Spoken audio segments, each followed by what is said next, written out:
Okay. Hello. Well, you probably didn't think you'd actually see this episode. I didn't know if I was going to see this episode. This is episode number 2 in the marathon training edition of the Blue Ox Running Podcast. Yes, some things have come up. Some things have changed in my life. I would like to explain some of that and let you know how excited I still am to do this podcast and share kind of my marathon journey here. I think we've got a really good opportunity, but let me just fill you in on what's going on in my personal life here. Started making a couple videos. I'm going to release these 3 videos and kind of first 2 episodes all together here. Put together a full episode number 1 where I explained, kind of my outlook on the plan in general of a 24-week plan, some of my credibility, some of my background in running the marathon, why I want to do this, just kind of a normal first episode. And I also had kind of a workout video that I put together. Again, we're still kind of in base phase, so it's nothing crazy. It's just kind of how I felt after a workout. And then in my personal life, things got crazy. This whole year has been pretty difficult.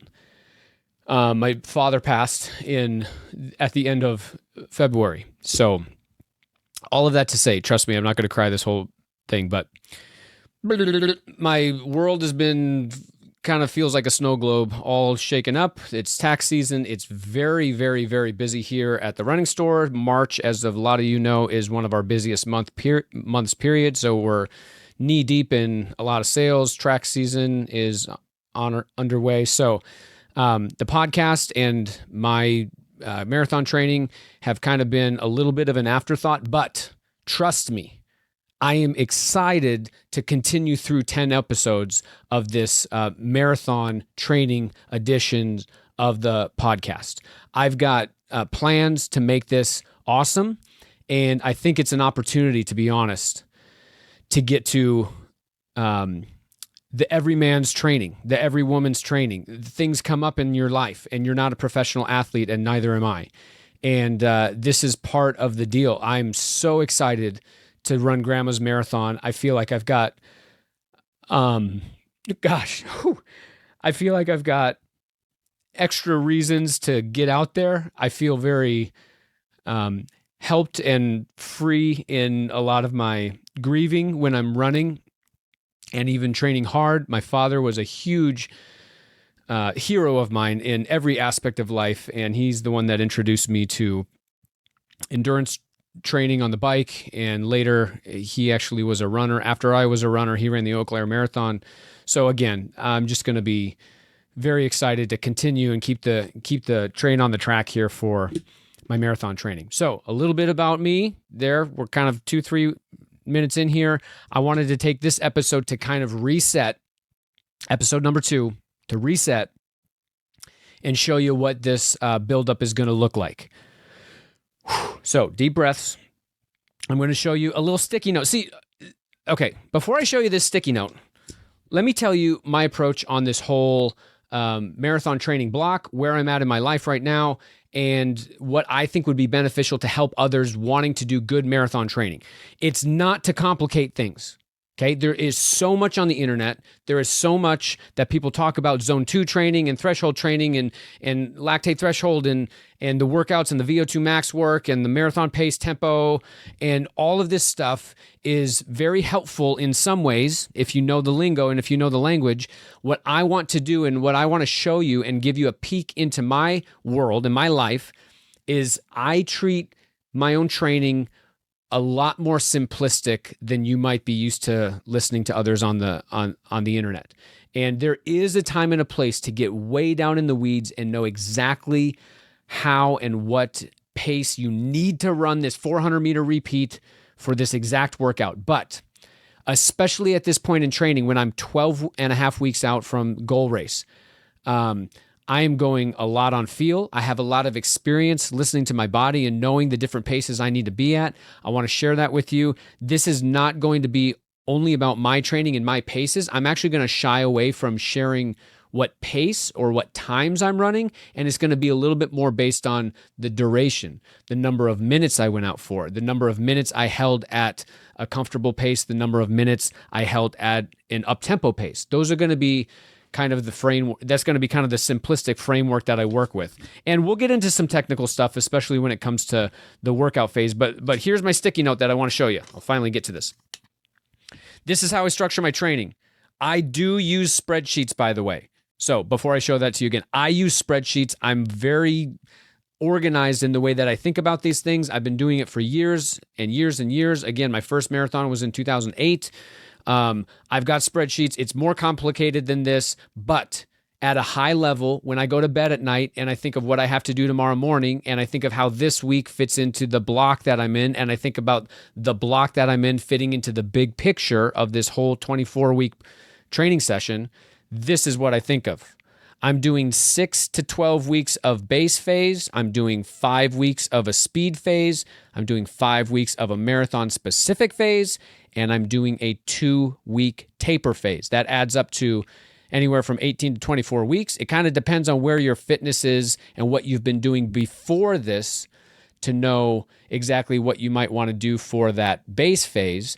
And I've really taken the opportunity to take a longer time off after my 100-mile race last fall at Tunnel Hill and take some much needed rest. And I just am finishing up right now this 12-week base phase. Okay. So that's why this little black arrow is here. I'm about to kick the snowball down the hill next week on my first set of kind of like official workouts. Okay. Now, this episode, what I wanted to share with you is what I've been doing in base phase, because a lot of people think base phase is just running a lot, and it kind of is. But my process for base phase is to make my running feel the most comfortable I can, and then throw in a little bit of spicy, fast something somewhere. And honestly, I'm not going to even call these days that I throw something in a workout because it's not very taxing. One of the examples that I already kind of posted on that video was I went out for like an hour and a half run, and in the middle of it somewhere, I don't even remember where, but in the middle of it somewhere, I threw in like 5 to 6 30-second pickups. 30-second pickups. So 30 seconds hard, 30 seconds easy jog. And then you repeat 30 seconds hard, 30 seconds easy. I did that like 5 or 6 times. And when you think about it, I ran for 90 minutes that day.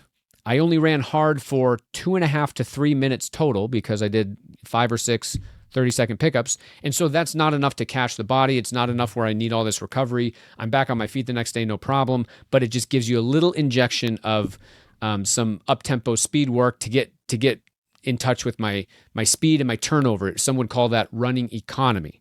Some would call that running economy, where you get faster just in your natural gait. You stay in touch with your kind of fast twitch fibers. You stay in touch with changing gears and going fast. So that's one way I do it. I do it in the middle of long runs. Before I share with you what I did today on my kind of medium long day, let me show you this. This is how simplistic I am right now. I'm literally writing stuff on sticky notes and showing them on the camera. So for those of you listening to this podcast, let me explain it. But I don't think of 5, 6, or 7 different zones of heart rate training. Trust me, I've done heart rate training. I still monitor my heart rate. I know all the zones. But what I want to share with you, and what I really resort back to now that I have a decent amount of experience, is really 3 types of paces. There's your easy pace, there's your up-tempo pace, and there's your hard pace. Now, those are very ambiguous general terms. Some people will take those out of context. Even when they hear the word tempo, they're trying to ask themselves, is that lactate threshold? Is that your marathon or your half marathon race pace? Is it 10K pace? Is it 5K pace? Is it mile repeat pace? Even the hard pace. You can make anything feel hard for even a 30 seconds. What does hard mean? What does up-tempo mean? What does easy or recover mean? At this part of our training phase, which is nice and easy base phase, I'm literally not thinking about anything with pacing. I don't care how fast or slow I'm running, when it comes to looking at my splits on my watch, I literally do not care about pace. I care about how I feel. I care about how I feel. I go almost all on feel. And one of the ways to check that is in the black writing here. And for those of you listening to the podcast, easy or recover pace is if you were asked a question on the run, you could answer it in paragraphs. You could go ahead and just go on and on and on. If someone asked you about your summer vacation or your winter vacation, you could just tell them for 40 minutes at a time exactly what you did, how excited you were about this happening, your plane got delayed, and you would be able to talk the whole time, no problem, easy breathing, answering questions in paragraphs. Now, the next type of, speed range I would call up-tempo. Up-tempo is I would answer the question being asked of me in one sentence. I wouldn't want to talk in paragraphs. I would want to answer it in one sentence. And this is made famous by Steve Magnus, who you should all follow on Instagram and Twitter. And I don't know if he has Facebook, but Steve Magnus is a world-renowned coach, and he breaks things down simply. It's very helpful. He says when he has his runners, which are world-class, by the way, when he has his world-class or even collegiate-level runners doing up-tempo stuff, they might do a fartlek, they might do like an anaerobic threshold without putting a fancy name to it. That up-tempo pace, he wants them to be able to say, I feel good, I feel great, I can communicate. Sounds kind of cheesy, but it's a one-sentence answer that you should be able to say. If you're gasping for air and you can only say 1 or 2, 3 words and you can't say that sentence, you're going too fast for up-tempo. And then there's, of course, hard, and that is where you would want to answer the question in 1 or 2 words. You don't really want to talk. Someone asks you how your vacation went, you're going to say good or bad or I can't talk now. So think of those. That's literally kind of how I approach my training paces right now. Trust me, we'll get more technical. I might even use a running fitness calculator once I do some fitness tests. But right now, the end of base phase, I do not care how fast or slow my recovery runs are. I do not care how fast or slow my so-called fake workouts are going. I want to feel good. I want my mileage to keep building. And right now I'm running I run all on time. So I don't really look at the pacing, or it's just what I look at last if I really need to. I'm running about 5 days a week. I'm excited for that. My long run is actually up to like 2 hours and 25 minutes. I guess this weekend will be about 2:25 or so. I've done a couple 19-mile runs. A lot of you might think that's a little too long right now, but I've been at this long enough, and I've built my base phase. I've got 12 weeks under my base right now, where my long run has built slowly from an hour and a half to about 2.5 hours.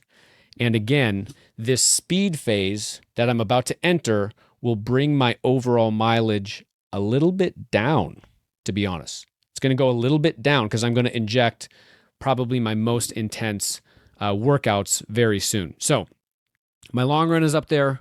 I'm feeling good added mileage. I'm running about, I believe I'm at about 7 to 8 hours a week, and that's on 5 runs. So I like to get a run a little around 2 hours that I did today on like a Wednesday or Thursday. And then I like to get on the weekend a run that's between 2 and 2:15 or 2:20. Just based on time. And then the rest of those miles, the rest of the days, I'm either taking off or I am filling in maybe a 60 or 80-minute run. So I've built up to that. I've done high mileage before. It probably works out to about 75 to 85 miles a week for me right now. But you can kind of scale that as you would. This is not new territory for me. I'm feeling great.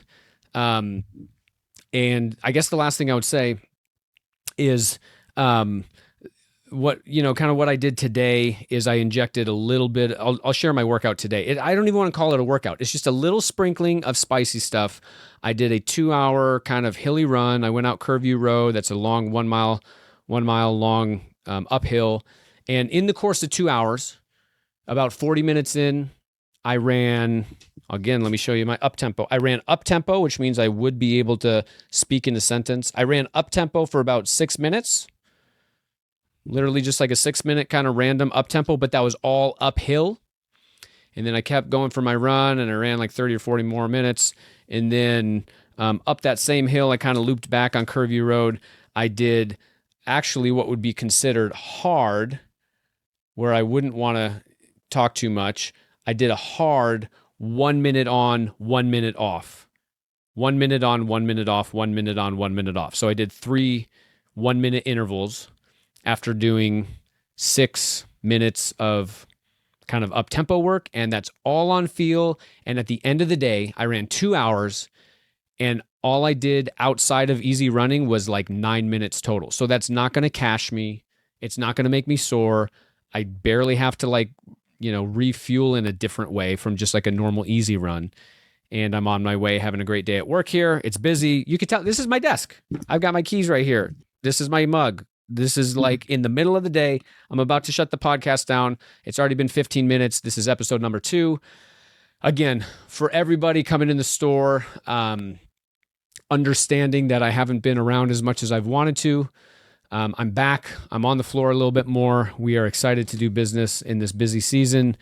It's very refreshing to do normal stuff when it comes to being back kind of at work, being part of my kids' activities. And now that my dad's passing is kind of behind, obviously I'm thinking about him every day. I'm dealing with it in certain ways. It's such a, with the faith that he had, it's such a relief, honestly, the sickness that he went through and struggled and suffered by the end. There is a comfort and a peace that we all have with his passing at the same time as being very sad. So thank you for all the support. We see it. I see the comments. I see the texts. I see the emails. And I guess the last thing I would say on this episode that's helping me with my marathon training here is, if you're going through something hard, continue to do regular things. That's what I charged the herd at our group run the week that my dad passed. If you're going through something hard, running could be that kind of regular rhythm. Exercising, reading in the morning, prayer time, whatever you pick as something is normal. The rest of your day, the rest of your week, the rest of your life might be completely feeling like it's out of control and spinning around, and you feel like you're in the middle of the snow globe being shooken up. But even doing one thing that feels normal, for me, that's been running and reading, and now I'm back at work. And honestly, I've never been more excited to be in the running store, seeing people face to face, to be tackling a big marathon block that we have coming up. And I'm looking forward to future speed sessions to share with you, marathon specific stuff, and especially the taper and the race day. We are 12 weeks down and 12 weeks to go. I feel kind of reset mentally. And thank you for listening. Fast. Or slow.